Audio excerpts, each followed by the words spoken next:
Hello student, welcome to Aakash academy. हम यहाँ इस बैच के माध्यम से क्लास 12 फिजिक्स का पूरा कोर्स कवर करेंगे, जिसका फर्स्ट चैप्टर है वैद्युत क्षेत्र तथा कूलाम का नियम। इसकी फर्स्ट हेडिंग है वैद्युत आवेश, इलेक्ट्रिक चार्ज। वैद्युत आवेश होता क्या है? कोई इलेक्ट्रॉन है, इलेक्ट्रॉन के स्थानांतरण के कारण यानी इलेक्ट्रॉन के आने या जाने के कारण ही क्या जनरेट होता है? वैद्युत आवेश उत्पन्न होता है। वैद्युत आवेश उत्पन्न होता है। वैद्युत आवेश दो प्रकार का होता है, एक होता है धनावेश और एक होता है ऋणावेश। धनावेश कब होगा? जब किसी वस्तु से इलेक्ट्रॉन निकल जाएंगे, यानी इलेक्ट्रॉन होता है क्या? नेगेटिव चार्ज होता है। तो जब किसी वस्तु से इलेक्ट्रॉन निकल जाएंगे तो उस वस्तु पर इलेक्ट्रॉन की कमी हो जाएगी, जिससे उस वस्तु पर क्या आ जाएगा? धनावेश आ जाएगा। ऋणावेश क्या होगा? जब किसी वस्तु पर और इलेक्ट्रॉन आ जाएंगे तो उस पर क्या हो जाएगा? इलेक्ट्रॉन की अधिकता हो जाएगी, इलेक्ट्रॉन उस पर ज़्यादा आ जाएंगे, जिससे उस पर नेगेटिव चार्ज आ जाएगा। ठीक है, तो ठीक है, अब लिखते हैं इसको। वैद्युत आवेश इलेक्ट्रॉन के स्थानांतरण के कारण ही वैद्युत आवेश उत्पन्न होता है। वैद्युत आवेश उत्पन्न होता है। वैद्युत आवेश दो प्रकार का होता है,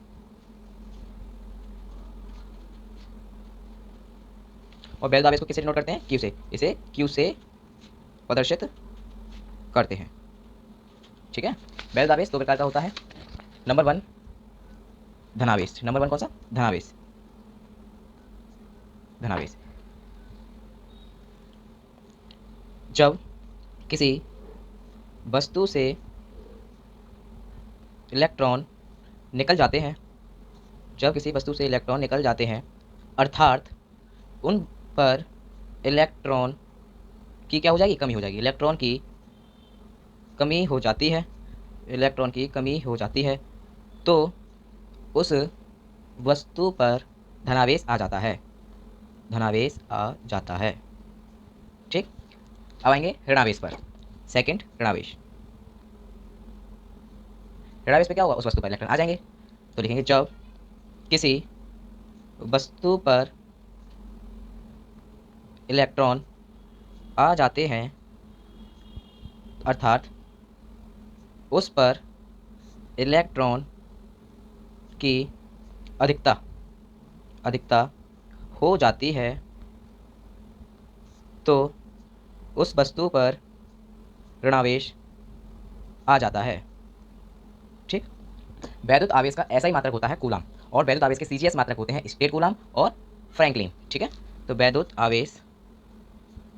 आवेश का एसआई मात्रक और वैद्युत आवेश का सीजीएस मात्रक। ठीक है, वैद्युत आवेश का एसआई मात्रक क्या होता है? कूलाम, जिसको हम सी से डिनोट करते हैं, और सीजीएस मात्रक होते हैं स्टेट कूलाम, जिसको लिखते हैं ईएसयू, इलेक्ट्रिक स्टैटिक यूनिट। ठीक है, या एक और होता है फ्रैंकलिन। ठीक, अब इनमें रिलेशन होता है। क्या होता है? रिलेशन। जैसे 1 किलोग्राम में 1000 ग्राम होता है, सीजीएस और एसआई का क्या होता है? इनके यूनिट्स में रिलेशन होता है। क्या रिलेशन होता है कि 1 कूलाम में 3 × 10⁹ ESU होता है। ठीक है, 1 कूलाम में 3 × 10⁹ ESU यानी स्टेट कूलाम होता है। ऐसे ही वैद्युत आवेश के और मात्रक होते हैं। वैद्युत आवेश के अन्य मात्रक। वैद्युत आवेश के अन्य मात्रक में कैसे मात्रक होते हैं? माइक्रो कूलाम, जिसको हम डिनोट करते हैं म्यू से। Mu micro coulomb, mu C. Micro coulomb यानी कि म्यू और सी। तथा पीको कूलाम, इसको लिखते हैं पीसी। एक और है लास्ट वन, ईएमयू। ठीक है, ईटीसी। ईएमयू का मतलब होता है इलेक्ट्रिक मोटिव यूनिट। ठीक है, अब इनकी कुछ वैल्यू होती है, इसको आपको याद करनी चाहिए। 1 माइक्रो कूलाम बराबर होता है 10⁻⁻⁶ कूलाम, यानी कि 1 माइक्रो कूलाम में 10⁻⁻⁶ कूलाम होता है, और एक माइक्रो कूलाम में 10⁻⁻12 कूलाम होता है।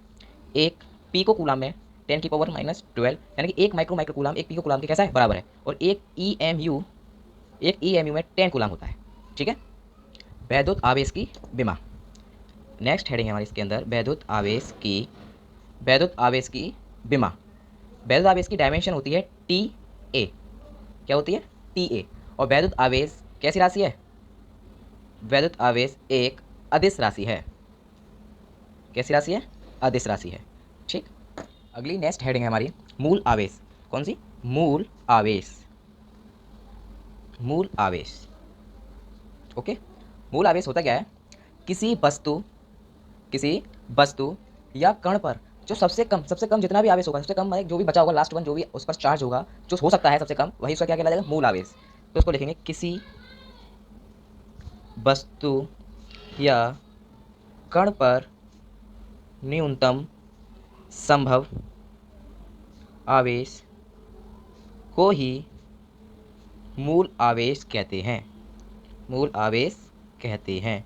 किसी वस्तु या कण पर न्यूनतम संभव आवेश को ही मूल आवेश कहते हैं। इसे स्मॉल ई से प्रदर्शित करते हैं। ठीक है। और ई क्या है, इलेक्ट्रॉन का सिंबल है। तो ई बराबर क्या होता है, ई बराबर होता है 1.6 इंटू 10 की पावर माइनस का 19 coulomb. E equal to 1.6 into 10 की पावर माइनस का 19 कूलाम। ठीक है। हमारी नेक्स्ट हेडिंग है आवेश का क्वांटीकरण। अगली हेडिंग क्या है, आवेश का क्वांटीकरण। आवेश का क्वांटीकरण। आवेश का क्वांटीकरण। आवेश का क्वांटीकरण क्या होता है, किसी वस्तु पर कुल आवेश, किसी वस्तु पर जो टोटल आवेश होता है वो इकाई आवेश का पूर्ण ग्रज होता है। यानी कि जो भी संख्या हमारी होनी चाहिए उसका क्या होता है, पूर्ण होता है। यानी कि 10 मतलब में होनी चाहिए, पॉइंटों में नहीं होनी चाहिए। ठीक है। जैसे किसी वस्तु पर कुल आवेश यानी टोटल आवेश, कुल आवेश इकाई आवेश का पूर्ण होना चाहिए, पूर्ण गुणज यानी पूरा गुणज होना चाहिए। मल्टीप्लाई में 2 हो, 3 4 5 6 7 8। ठीक है। इस तरीके से नहीं होना चाहिए 1.5 2.4। ठीक है। पूर्ण गुणज होना चाहिए, पूर्ण संख्या होनी चाहिए मल्टीप्लाई में। ई का पूर्ण गुणज होता है, पूर्ण गुणज होता है। ठीक है। जैसे जैसे plus minus e, plus minus 2 e, plus minus 3 e, plus minus 4 e, dot dot dot dot plus minus n e. ठीक है। किसी वस्तु पर कुल आवेश इकाई आवेश का पूर्ण गुणज होता है, परंतु इकाई आवेश का भिन्नात्मक यानी फ्रैक्शन नहीं होता, भिन्नात्मक नहीं होता है, भिन्नात्मक नहीं होता है। जैसे प्लस माइनस 0.5 ई, प्लस माइनस 1.2 ई, प्लस माइनस 2.5 ई, डॉट डॉट डॉट। ठीक है। यानी पॉइंटों में नहीं होना चाहिए। ओके। इसी को ही आवेश का क्वांटीकरण कहते हैं। इसी को ही आवेश का क्वांटीकरण कहते हैं। ठीक है। यानी कि किसी वस्तु का जो टोटल आवेश होता है वो इकाई आवेश का पूर्ण गुणज होता है। ठीक है। ई का जो मल्टीप्लिकेशन होता है वो पूर्ण संख्या से होता है। ठीक है। पॉइंटों में नहीं होना चाहिए, इसी को आवेश का क्वांटीकरण कहते हैं। ठीक है।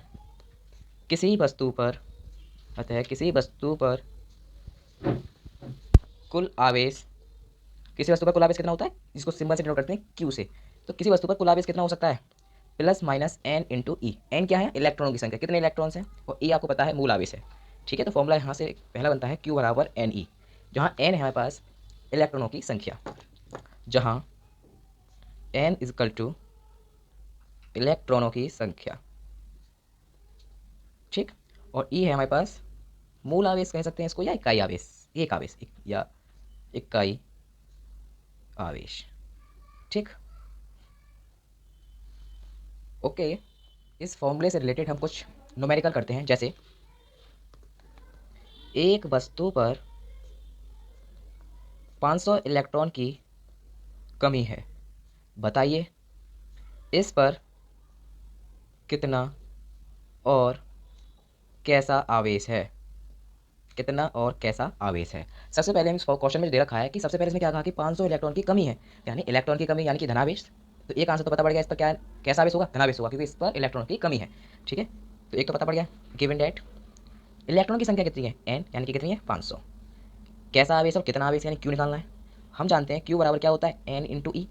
तो क्यू बराबर एन का मान कितना है 500 गुणा ई का मान कितना होता है 1.6 इंटू 10 की पावर माइनस का 19। मल्टीप्लाई करेंगे तो हमारा आंसर आएगा 8.0 इंटू 10 की पावर माइनस का 17 कूलाम। ठीक। और ये आवेश कैसा होगा, ऋणावेश होगा धनावेश होगा, ये होगा धनावेश। ठीक।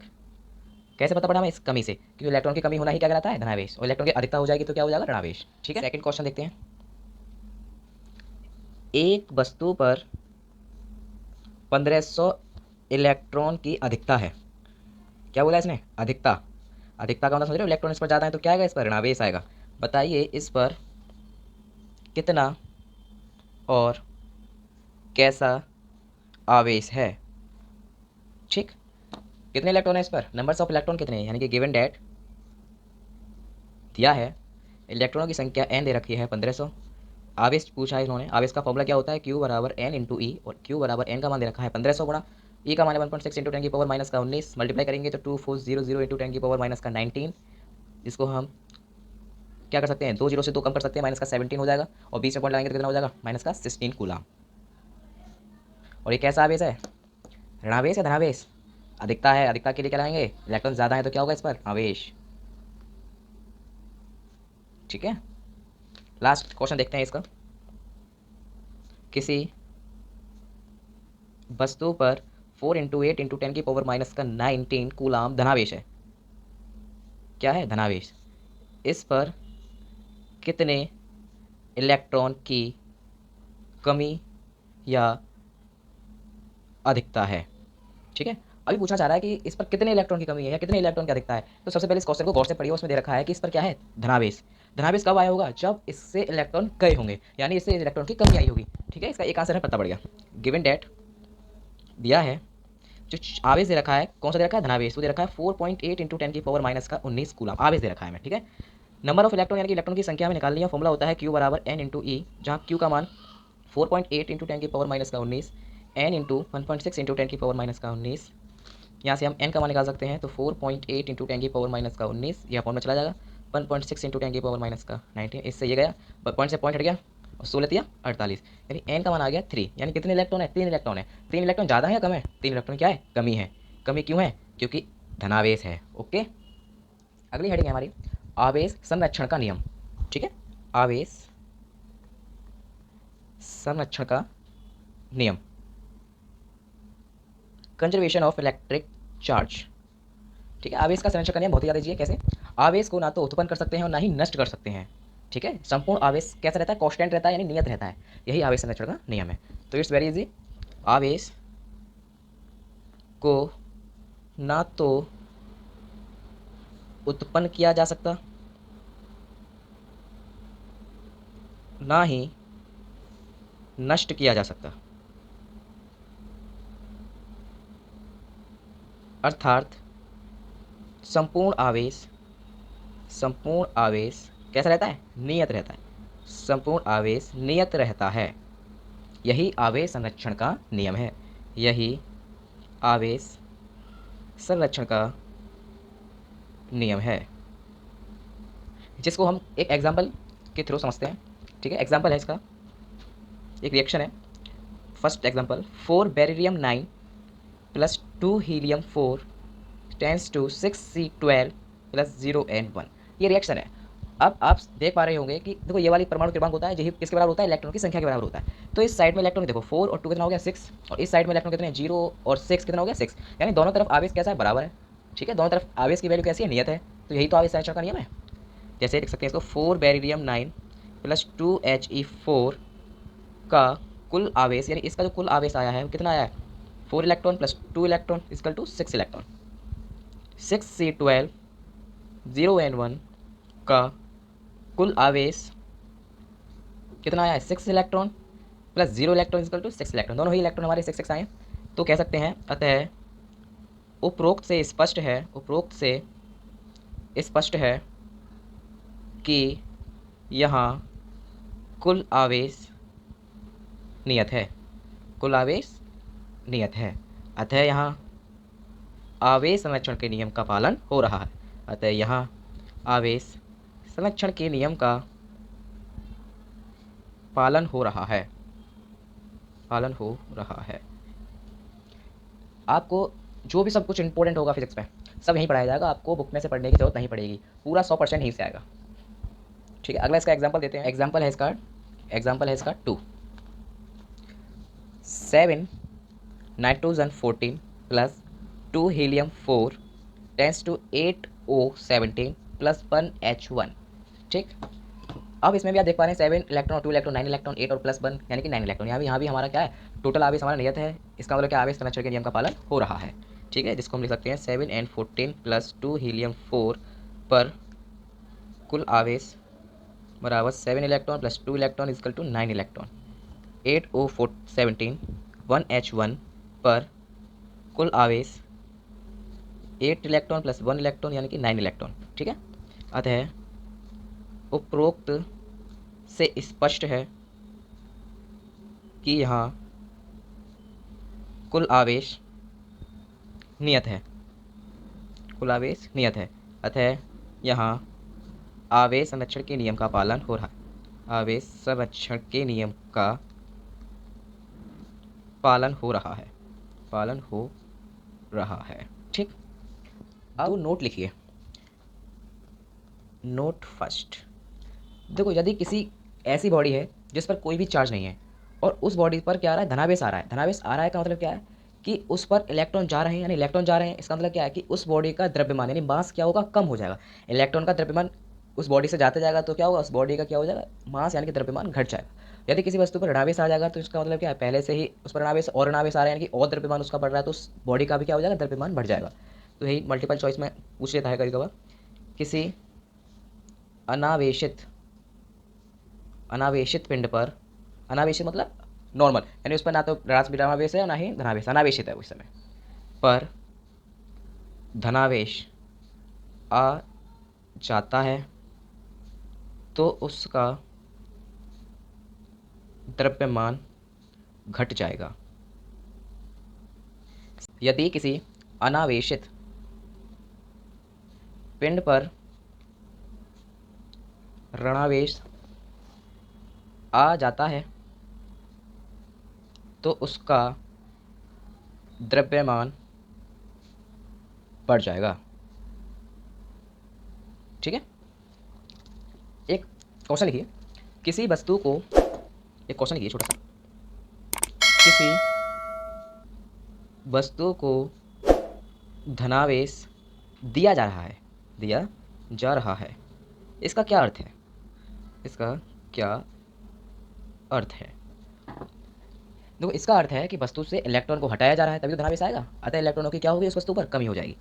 इसका अर्थ है कि वस्तु से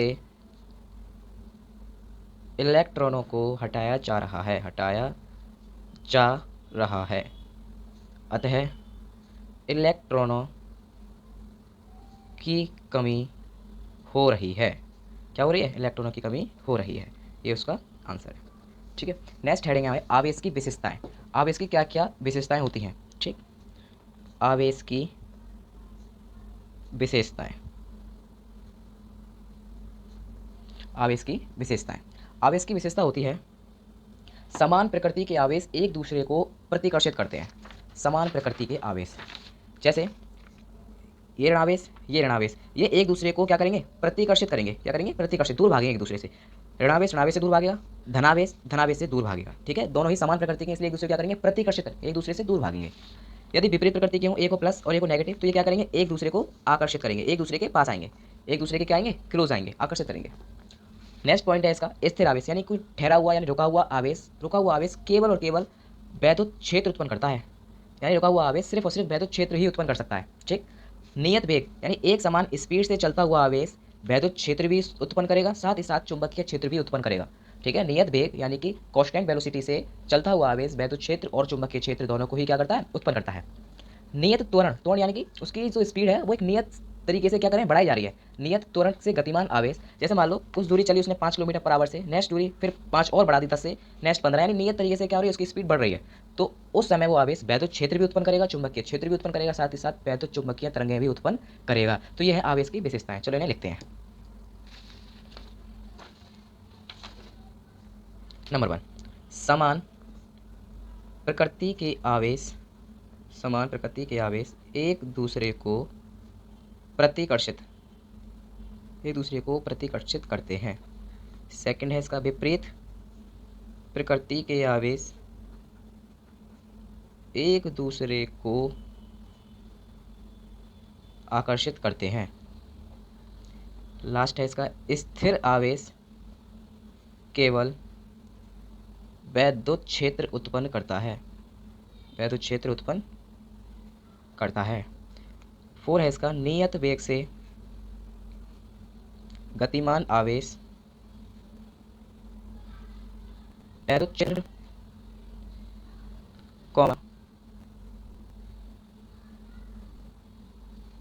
चुंबकीय क्षेत्र दोनों को उत्पन्न करता है, दोनों को उत्पन्न करता है। नंबर 5 है इसका, नियत त्वरण से गतिमान आवेश वैद्युत क्षेत्र, चुंबकीय क्षेत्र